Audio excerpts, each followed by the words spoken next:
of energy that Europe has in storage now for this winter. And it would take the world's battery factories about 400 years to manufacture that many batteries. 400 years? Politicians don't mention that. That leads to another problem the politicians don't mention. They say every car will be electric. California will require all new cars sold to be.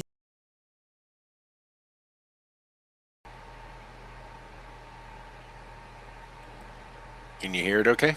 Yes, I can. Go ahead. Okay. You starting now? Oh, Yeah, let's start it again. okay.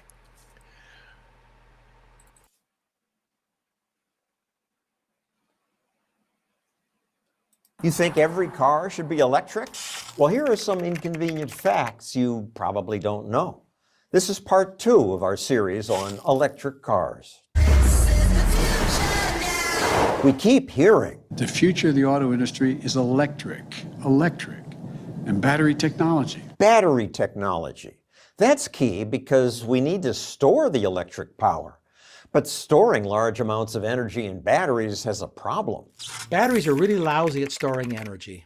They leak energy They constantly. leak, they don't hold a lot. Physicist Mark Mills says electric cars are great, but Oil begins with a huge advantage over the chemicals that are in a battery.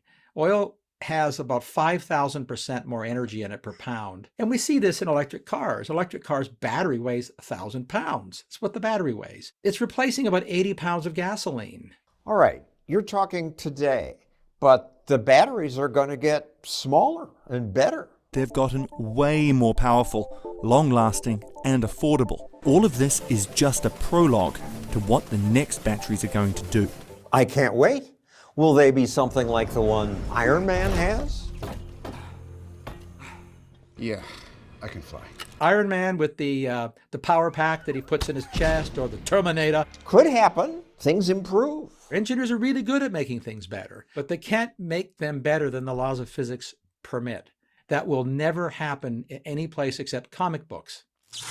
That's inconvenient fact 4. Miracle batteries, powerful enough to replace fossil fuels, are a fantasy. Because nature is not nice to humans, we store energy for when it's going to be really cold or really hot. The people who imagine an energy transition would want to build windmills and solar panels and store all that energy in batteries. But you do the arithmetic and you find out you need to build about $100 trillion worth of batteries to store the same amount of energy that Europe has in storage now for this winter. And it would take the world's battery factories about 400 years to manufacture that many batteries. 400 years? Politicians don't mention that.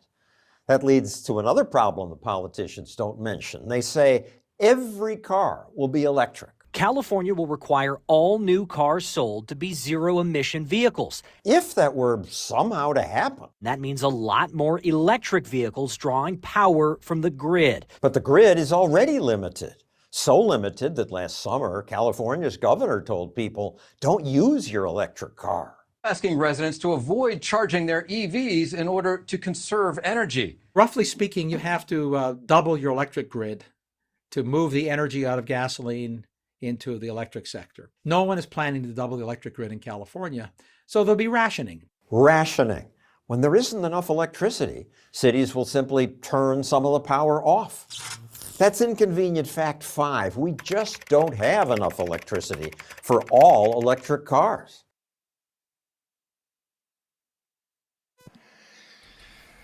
Go ahead.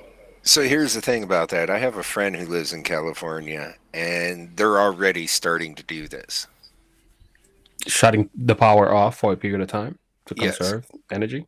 Yes. Like they have like what's called rolling brownouts Wow. for like an hour or 2 hours, and he can't get online and do stuff. So how much worse is it going to be when everybody has an electric car and has to charge a car? That is true. Those And- hours could easily increase into 6 hours. Yeah. And California is not a cold state like, Pennsylvania or New York. It gets hot out. Yeah, that's true. So that's an advantage that they have. So they lose, not just that, but they lose their air conditioners. Oh, that's what I was thinking. I was thinking an advantage in the point that they don't have to do with the cold. But when you talk about energy, as far as I can see things in the fridge going bad and things like that, and Yeah. a lot more other So, issues. I mean, you have just the opposite problem of not having air conditioning, not having Hmm. fans, Hmm. not having any of that stuff to help cool you down so you don't overheat. And now you have people going into the hospital with like heat exhaustion and stuff Hmm. like that. Like It's crazy. it's not sustainable. That's what people don't realize about this whole green energy push is it's not sustainable. And they say, "Oh, well, it's better for the environment." No, no, it's not. It's Like not. these windmill turbine things, there's a reason they went the way of the dinosaur because these wind turbines, okay, kill more birds and stuff than Mm, anything. Like wow. they kill more than hunters. They kill more than natural predators. Like if you actually do the research, the birds just be flying along and all of a sudden whack and run into these things or get chopped up by them. That's Last crazy. year in Texas, they had an ice storm and all their windmills started or their wind turbines started catching on fire Mm. because they couldn't fix them fast enough. And what did they have to do? They had to fix them with oil. They still require oil to function. That's crazy. I would Okay. wonder what's the alternative if if electricity is not enough to maintain to maintain power. What's the alternative? Like getting a generator, getting like a solar. What do you? I don't know. Like, what Uh, exactly do they plan on doing to fix with the lag?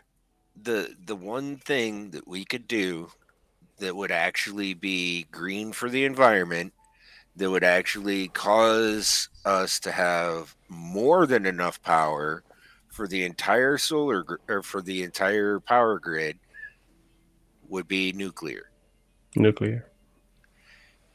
Because with nuclear energy, the only thing, as far as nuclear energy has advanced over the years, nuclear power plants, the only thing Mm-hmm. that comes out of a nuclear power plant is steam. Mm. Okay. But why aren't they investing more in that? Doesn't it take a special what kind of stone Ukraine doesn't it take a special storm? How do you get to nuclear energy running? I haven't looked into that. Well, you build the power plant and you have to make a reactor. Uh-huh. And that's what scares people is we've had incidences in the past where there's been scares of nuclear reactor explosions. Look at Mm, Chernobyl, 5 Mile Island, things of that nature have scared people so much from nuclear energy that they're like, no, we don't want that in our backyard. got it. But the problem is, It's either that or technology has advanced so much that those are like flukes. gotcha. If you actually look into Chernobyl, it was a lack of communication that caused Chernobyl. Yeah. 5 Mile Island, again, lack of communication and protocols that caused that. Now we know, Mm, and now we have steps in place in case something like that were to ever happen again got it. to prevent that from happening. So we've Gotcha. learned our lesson Made our mistakes, yeah. Mhm. and made our mistakes because that was like early on in the quote unquote nuclear revolution that we can do nuclear energy and not have a problem with it, Now, yeah. you know. So I mean, this whole green energy push is just ridiculous. You would have to have enough solar panels about the size of Arkansas Hmm.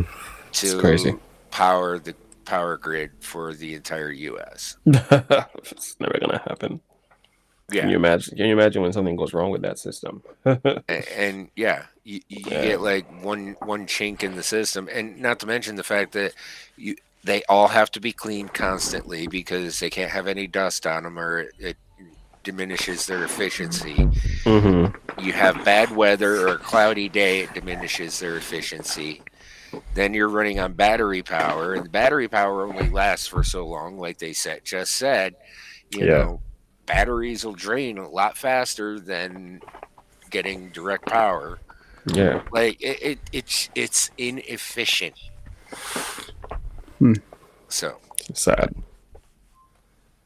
All right. Let's go back to the video. Let's see. And we'll have even less of it if we try to get all our electricity from renewable energy like wind and solar. Our president says We're going to achieve a carbon pollution-free electric sector by the year 2035. and gullible media believe it. It's amazing that all these smart people and supposed leaders say these things. It's upsetting. It really has been an extraordinary accomplishment of propaganda, and there's no other word for it. Oil and gas is going to take everything we know and love. Wind and solar, renewable versus oil and gas. It's almost infantile. It's really it's distressing because it's so silly. Because even if engineers invent much better wind turbines and solar panels and power lines and batteries, You're still drilling things, you're still digging up stuff, you're still building machines that wear out. We're still driving big trucks, whether you drill a gas well or build a wind turbine. It's all the same, really. It's just big machines to make lots of energy for humanity. It's not magical transformation. In many respects, the parts that aren't different are worse, unfortunately. the politicians are making us pay more to do things that hurt the environment. Europe going back to coal. Burning coal in homes and open stoves because they're so afraid they're going to freeze this winter. People fearful of winter shortages wait for days and nights to stock up on heating fuel. Lines going for miles in Poland. These are people picking up coal to take home to be sure they won't freeze this winter. This is crazy. So what we've done now is had our energy systems designed by bureaucrats instead of by engineers. And what we're getting is worse energy, more expensive energy, and higher environmental impacts. That's what we're doing. As for electric cars, I like them. Maybe I'll buy one. But I won't pretend it'll make me some kind of environmental hero. There'll be lots more electric cars in the future, and there should be, because that'll reduce demand for oil, which is a good thing. But when you do the math, the arithmetic on the scales of demand to operate a society with billions of people, with 5 or 6 billion people who live in poverty we can't imagine, when you want to give them a little bit of what we have, the energy demands are off the charts big. We're going to need everything. Everything includes fossil fuels. We hope you like this two-part series. If you want to help us make more. So here's the other part they don't realize. Even in making an electric car, you still need oil because there's a lot of plastic, there's a lot of grease and stuff that you still have to put into the wheel bearings and stuff to make the car move. Like the interior has plastic in it, which is oil-based. Like, you still need oil to make an electric car. Yeah. We also depend on oil. And I don't know why these politicians are just having this, what do you call it? Fantasy? It's just a fantasy. Yeah, they are literally, they're not living in reality. Because just like we watched the first video, part 1, where they were talking about how it's only going to be 10% of an impact on electric and so on. Well, on oil use, it's only going to be 10% really. So 10% compared to 90 is like, what exactly are we doing here? I'm not sure. I mean, it's something, but it's not, it's not exactly in going the grand to scheme of things. It's minuscule. Yeah, very much so. And it costs so much more to maintain, and the lives and the slave labor that happens with all that. Mm-hmm. When you add it all up, it's just like it doesn't really worth it. No. Again, this is where man is trying to save the world by his own power instead of relying on the power of God. You know, there's and that's the behind some of thing this is, stuff. Go ahead. and that's the thing. Anytime you see man trying to interfere with nature, he always messes it up. Yeah, they never actually make things better. It's Prime always the opposite always happens. prime example. Look at the fires they had in California. Okay, the EPA put out a thing years ago, like decades ago. The whole, Hmm. forest fires are bad. Make sure you clean up after yourself. Smokey the Bear thing, and only you can prevent forest fires. Yeah. That's great. Perfect. Okay, wonderful. But the problem is the EPA also mandated it that you're not allowed to clean up scrub brush in the forests. By doing that, they set the stage for the wildfires to occur. That's crazy. Like, that's literally letting the kindling build up to the point where eventually it's going to combust one way or another. Unless it's part of the plan. Anyway, one thing I was thinking about earlier was just that, like, it's because of the population, right? The size of the population. That's why there's electric cars in business and trying to reduce gas emission. It's not going to work. Some people will go as far as to say, hey, let's depopulate the world. Isn't that part of the discussion already? Let's get rid of, so we have too many people. Since we can't maintain, we don't have enough resources, which I don't believe that's what it is. I think the resources are being abused. I believe some is being consolidated. But nevertheless, I think when you add that up, it seems like there is this push to get rid. And I think that's something we're going to have to discuss on Rumble. But there is this. That's going to be a whole other discussion. Yeah. BJ, I need you in bed, buddy. But yeah, I mean, like that's the thing that most of these politicians and stuff don't realize is every time they pass a law for this type of thing, they're not making things any better. They're only making things worse and harder for the average American person. Like, there was one video I remember watching where the newscaster was doing an interview with a woman who is showing off, oh, look, this fancy electric car gets the power from this building. Well, he asked, well, where does the power come from for the building? And she's like, well, it just has power. And he's like, no, that's not right. And where does the power for the building come from? She's like, well, it comes from X company. And he's like, okay. And he goes over to the person who runs the company and he asks, well, where does this building get its power from? And he's like, oh, well, as us as a company, we use coal to produce energy. There we go. It's like, you're not doing anything good for the environment if the car you're charging, getting power from a building, gets its power from a coal plant. I mean, it kind of defeats the purpose of what you're trying to accomplish. Sure, it really does. It's crazy. And not to mention the fact that the coal we use nowadays is so refined that it puts out almost zero emissions as far as bad emissions. Now, you want to look at some place that puts out just raw coal emissions, look at another country like that begins with a C that I'm not going to mention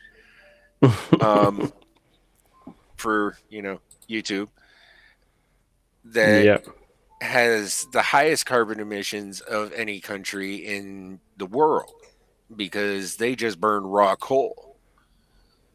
At least here in the U.S., we refine our coal and try to pull out as many emissions as possible and make it as clean as possible. So, yeah, it's interesting. The powers that be something else. Yeah, we can move on to the next video. I'll save my Bible verse for the next one. But I was gonna read Romans chapter 8, but we can skip that.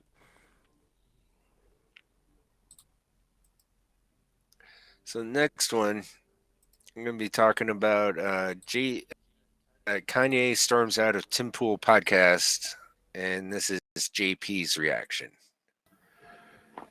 All right, let's do it.